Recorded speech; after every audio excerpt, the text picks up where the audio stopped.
Yes sir ತುಂಬ ಚೆನ್ನಾಗಾಗಿದೆ. ಎಲ್ಲ ಇಡೀ ಕುಟುಂಬ ಎಲ್ಲರೂ ತುಂಬ ಖುಷಿ ಪಟ್ಟಿದ್ದಾರೆ.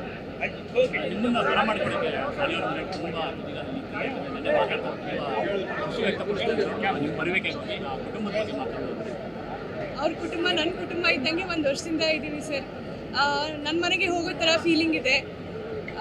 ತುಂಬ ಖುಷಿಯಿಂದ ನಾನು ಹೋಗೋಕ್ಕೆ ಕಾಯ್ತಾ ಇದ್ದೀನಿ ಇವಾಗ. ನಮ್ಮ ಕುಟುಂಬ ಅವ್ರ ಕುಟುಂಬ, ಅವ್ರ ಕುಟುಂಬ ನಮ್ಮ ಕುಟುಂಬ, ಎಲ್ಲ ನಮ್ಮ ಕುಟುಂಬ, ಎಲ್ಲ ಒಂದೇ ಕುಟುಂಬ.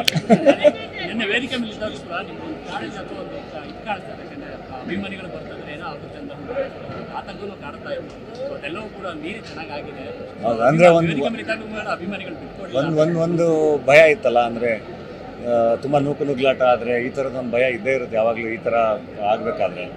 ಬಟ್ ನನಗೆ ಅವರು ಆ ಲೈನಲ್ಲಿ ಅವರು ಪಾಸ್ ಆಗ್ತಿದ್ರಲ್ಲ, ಅದು ಬಹಳ ಖುಷಿ ಕೊಡ್ತಾಯಿತ್ತು. ಅವ್ರ ಪಡೆಗೆ ಅವ್ರು ನೋಡಿಕೊಂಡು ತುಂಬ ಖುಷಿಯಾಗಿ, ಹಂಗಾಗಿ ಅವಾಗ ಅವರಿಗೆ ವಿಶ್ ಮಾಡಿಕೊಂಡು, ಯಾಕಂದರೆ ಅದಕ್ಕೆ I think it demands respect. ಅವ್ರಿಗೆ ಅದ್ರ ತುಂಬ ದೊಡ್ಡ ಗೌರವ ಕೊಡಬೇಕು. ಯಾಕೆಂದರೆ ಅದೊಂದು ನಾವೇನು ಇನ್ಸ್ಟ್ರಕ್ಷನ್ಸ್ ಕೊಟ್ಟಿದ್ವಿ ಅದನ್ನು ಎಷ್ಟು ಚೆನ್ನಾಗಿ ಫಾಲೋ ಮಾಡ್ಕೊಂಡು ಅವರು ತುಂಬ ಖುಷಿಯಾಗಿ ಊಟ ಮಾಡ್ಕೊಂಡು ಹೋದ್ರಲ್ಲ, ಅದಕ್ಕೆ ಎಷ್ಟು ಗೌರವ ಸಲ್ಲಿಸಿದ್ರು ಸಾಲಲ್ಲ.